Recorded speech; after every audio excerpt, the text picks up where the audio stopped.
এই পর্বে CSS এর যে টেক্সট প্রপার্টি এবং ফন্ট প্রপার্টি আছে তার মধ্যে ইম্পর্টেন্ট কয়েকটা প্রপার্টি নিয়ে আমরা আজকে ভিডিও টিউটোরিয়াল শুরু করতে যাচ্ছি। যেমন আমরা এখানে দেখতে পাচ্ছি যে font family, font size, font weight, font style, এরপর text align, text decoration, text transform, letter spacing, word spacing. এই যে এখানে টেক্সট প্রপার্টি এবং ফন্ট প্রপার্টির কয়েকটা ইম্পর্ট্যান্ট প্রপার্টি রয়েছে, এই জিনিসগুলো নিয়ে কিন্তু আজকে আমরা ভিডিও তৈরি করতে যাচ্ছি। তো চলুন আমরা এডিটরে চলে যাই। প্রথমে মার্কআপ করব, তার জন্য আমরা HTML এর যে বেসিক কোড আছে সেটি আমরা এখানে জেনারেট করছি। করার পর ট্যাব প্রেস করে আমরা এখানে আমাদের ওয়েব পেজের একটা নাম দিয়ে দিতে পারি। তো আমি এখানে নাম দিচ্ছি ট্যুর প্লাস। তারপর ট্যাব প্রেস করে আমরা বডি ট্যাগের ভেতরে চলে আসছি। আসার পর আমরা এখানে যে কোনো একটা সেকশন মার্কআপ করব। তো আজকে আমরা স্লাইডার সেকশন মার্কআপ করতে যাচ্ছি। তার জন্য আমরা এখানে নাম দিচ্ছি স্লাইডার এরিয়া এবং আমাদের এটা কন্টেইনার বেস ওয়েবসাইট হবে, তার জন্য আমরা এখানে নাম দিচ্ছি কন্টেইনার। তো এই কন্টেইনারটা কি বা এর কাজ কি সেটা আমরা একটু দেখে আসি। তো এই যে আমাদের একটা ওয়েবসাইট আছে, তো এখানে এসে আমরা দেখতে পাচ্ছি যে আমাদের কন্টেন্টগুলো কিন্তু এইরকম একটা ডিবের মধ্যে আছে, যে ডিবটার দুই পাশে কিছুটা মার্জিন থাকে। এরকম করে প্রত্যেকটা সেকশানে যদি আমরা যাই তো আমরা দেখতে পাচ্ছি যে এই পরবর্তী সেকশানেও কিন্তু আমাদের এখানে একটা ডিব আছে, যে ডিবের ভেতরে আমাদের সকল কন্টেন্টগুলো অবস্থান করছে। এভাবে প্রত্যেকটা সেকশানে যদি আমরা চেক করি তাহলে দেখতে পাচ্ছি এই সেকশানেও কিন্তু আমাদের একটা অংশ আছে যেটার ভিতরে সকল কন্টেন্ট আছে। তো আমরা এই কন্টেইনার ক্লাস নিচ্ছি, এর ভেতরে আমাদের একটা প্যারেন্ট ডিব দরকার। তো আমরা এখানে নাম দিচ্ছি স্লাইডার র্যাপার। স্লাইডার র্যাপার এটা প্যারেন্ট ডিব হবে, এর ভেতরে সকল কন্টেন্টগুলো থাকবে। তো আমি আমাদের সাইড বারটাকে একটু অফ করছি। অফ করার পর এই স্লাইডার র্যাপারের ভেতরে আমাদের H1 নিচ্ছি। এখানে আমরা একটা টেক্সট দিয়ে দিতে পারি। তো welcome to tour plus and explore your dream destination.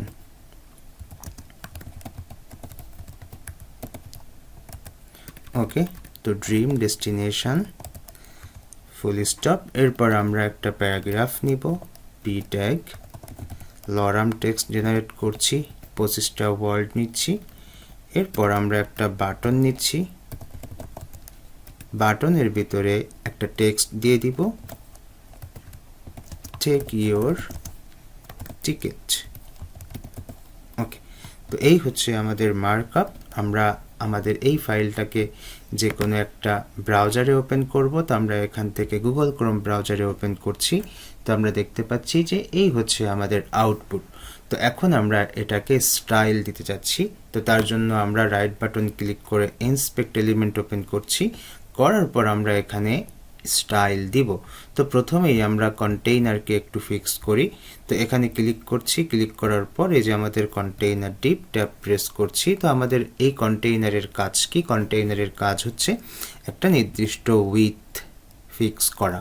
তো আমরা এখানে উইথ নিচ্ছি, তারপর এটাকে আমরা 80%-এর একটা উইথ দিচ্ছি। তো আমরা উপরে দেখতে পাচ্ছি যে আমাদের এই কন্টেইনারের উইথটা কিন্তু 80% হয়েছে। তো এরপর আমরা এটাকে একটা মার্জিন দিয়ে দিব। তো মার্জিন দিচ্ছি, মার্জিন 0 অটো। তাহলে এটা কি হবে যে উপরে নিচে 0 পিক্সেল মার্জিন পাবে এবং ডানে বামে অটো হবে। তো এটাকে যদি আমরা এভাবে দেখি তাহলে দেখতে পাচ্ছি যে ডানে বামে একটা স্পেস পেয়েছে। তো এরপর আমাদের কন্টেইনারের কাজ শেষ।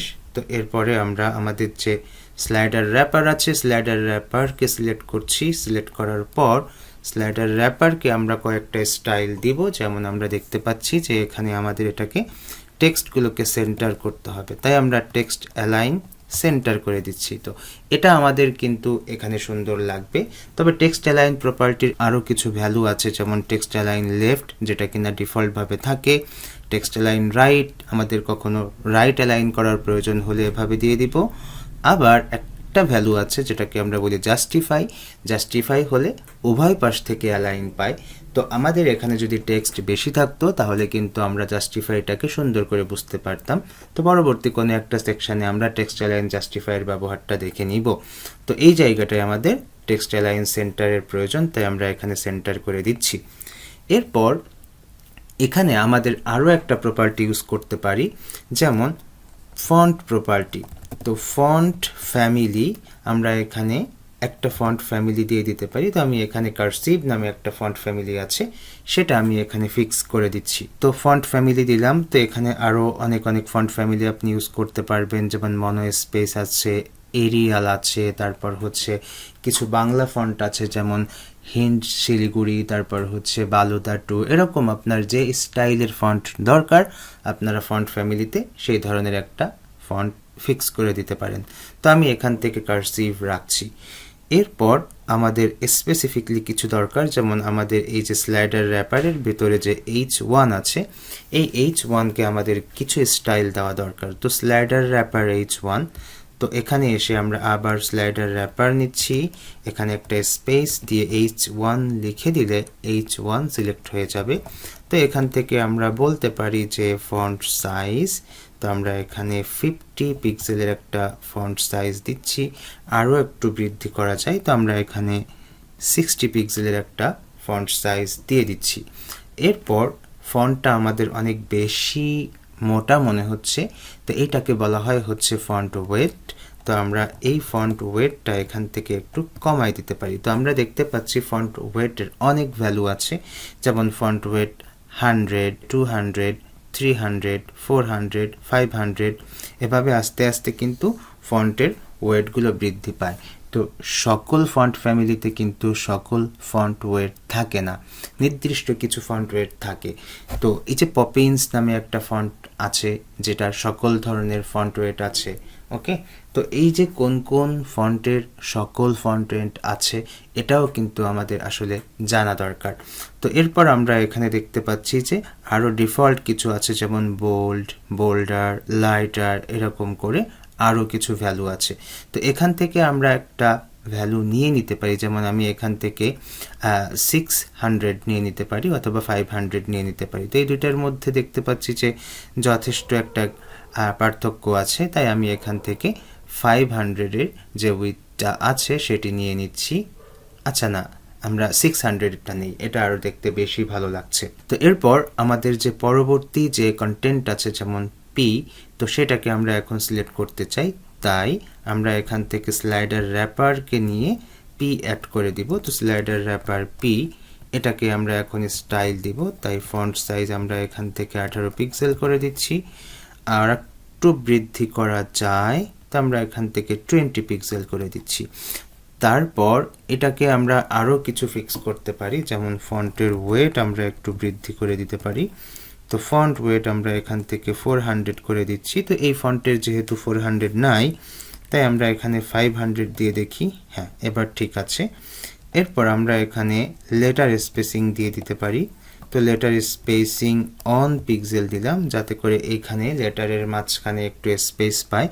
তো এই জায়গাটায় লেটার স্পেসিংটা বৃদ্ধি করাটা ভালো লাগছে না, তাই আমি লেটার স্পেসিংটা ইউজ করছি না। কিন্তু লেটার স্পেসিংটা কি সেটা কিন্তু আপনাদেরকে বুঝিয়ে দিয়েছি, যে এই যে দেখুন লেটারগুলোর ভেতরে একটা স্পেস পাবে, এটা হচ্ছে লেটার স্পেসিং। তো আমার এখানে লেটার স্পেসিং প্রয়োজন নাই, তাই আমি লেটার স্পেসিং নিচ্ছি না।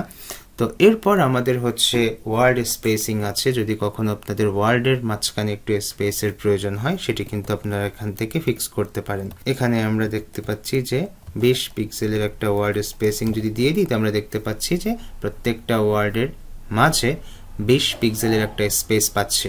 তো এক্ষেত্রেও আমাদের ওয়ার্ড স্পেসিং দরকার না, সব জায়গায় সব প্রপার্টি প্রয়োজন হয় না। তো এরপর আমরা হচ্ছে আমাদের যে বাটন আছে, বাটনে চলে আসছি।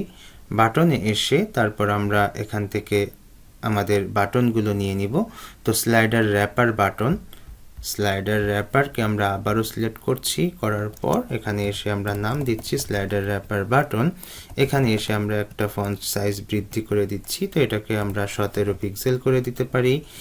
এরপর এই যে বাটন, এই বাটনের এখানে আমরা একটা প্যাডিং দিয়ে দিতে পারি। তো এই জায়গায় এসে আমরা 10 পিক্সেল এবং 20 পিক্সেল প্যাডিং দিচ্ছি।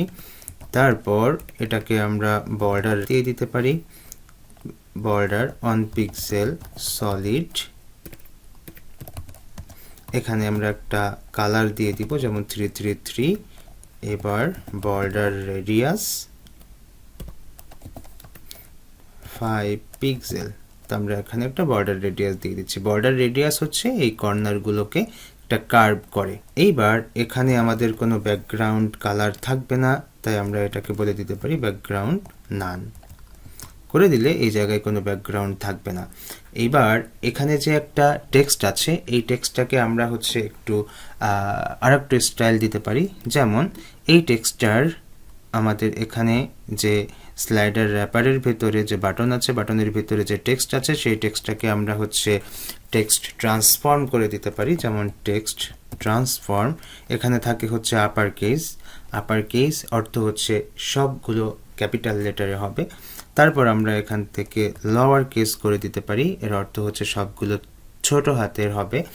তারপর এখান থেকে আমরা ক্যাপিটালাইজ করতে পারি। ক্যাপিটালাইজের অর্থ হচ্ছে প্রত্যেকটা ওয়ার্ডের প্রথম যে অক্ষরটা এটা ক্যাপিটাল লেটারে হবে।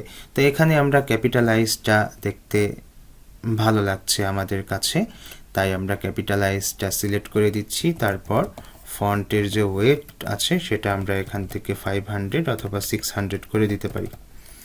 তো 600 না, আমরা এখানে 500 একটা ফন্ট ওয়েট আছে সেটা করে দিচ্ছি। এবার আমাদের যে ফন্ট সাইজটা আছে সেটাকে যদি আমরা 18 পিক্সেল করি তাহলেও এটা কিন্তু বেটার হচ্ছে। তো এই যে আমরা একটা সেকশন ডিজাইন করছি, এই সেকশনে আমরা পরবর্তী ভিডিওতে যখন একটা ব্যাকগ্রাউন্ড ইমেজ অ্যাড করব তখন কিন্তু এটা দেখতে আরো বেশি চমকপ্রদ হবে। তো আমরা স্লাইডার র্যাপারটা খুঁজে নিয়ে আসি। এই যে আমাদের স্লাইডার র্যাপার, তো এখানে এসে আমরা একটা প্যাডিং দিব। তো আমরা কতটুকু প্যাডিং দিলে এটা মোটামুটি সুন্দর দেখায় সেটা আমরা এখান থেকে একটু কম বেশি করে তারপরে দেখব। তো আমরা এখানে দেখতে পাচ্ছি যে 30 পিক্সেল, 40 পিক্সেল, এভাবে আমরা এখান থেকে একটু চেঞ্জ করে তারপরে দেখতে পাচ্ছি। তো এই হচ্ছে আমাদের এখানে একটা প্যাডিং। তো আমরা এই জায়গায় যদি মাউস নেই তাহলে আমরা দেখতে পাচ্ছি যে এই যে আমাদের প্যাডিং। তো আপনারা চাইলে এখানে আপনাদের পছন্দ মতো প্যাডিং দিয়ে দিতে পারেন। তো আমি আজকে এইখানে এই সেকশন শেষ করছি। তার আগে আমরা আমাদের এই সিএসএস গুলো নিয়ে যাব। তো এই সিএসএস কোডগুলো কন্ট্রোল এ প্রেস করে অলমার্ক করে কন্ট্রোল সি দিয়ে কপি করছি। কপি করে আমাদের যে এডিটর আছে, এডিটরে এসে আমাদের সিএসএস ফাইলে আমরা এটাকে দিয়ে দিব। সিএসএস ফাইল আমাদের এখানে ক্রিয়েট করা নাই, তাই আমরা এখানে একটা সিএসএস ফাইল ক্রিয়েট করে নিচ্ছি, style.css। কন্ট্রোল ভি দিয়ে পেস্ট করছি, কন্ট্রোল এস দিয়ে সেভ দিচ্ছি। আবার আমাদের HTML ফাইলে এসে আমাদের এই সিএসএস ফাইলটাকে লিঙ্ক করাই দিতে হবে। তো আমরা এখানে কিভাবে এটাকে লিঙ্ক করাতে পারি, প্রথমে আমরা অ্যাসেটস ফোল্ডারে যাচ্ছি, তারপর সিএসএস ফোল্ডারে যাচ্ছি, তারপর style.css কে সিলেক্ট করছি। এরপর আবার এখানে এসে যদি আমরা রিলোড দেই তাহলে দেখতে পাবো আমাদের স্টাইলটা ঠিকঠাক মতো আছে, চেঞ্জ হয়নি। এটার কারণ হচ্ছে আমাদের সিএসএস ফাইলটা পেয়েছে। ওকে, এই পর্ব এই পর্যন্তই। আগামী পর্বের আমন্ত্রণ জানিয়ে আজ এখানেই শেষ করছি। আল্লাহ হাফিজ।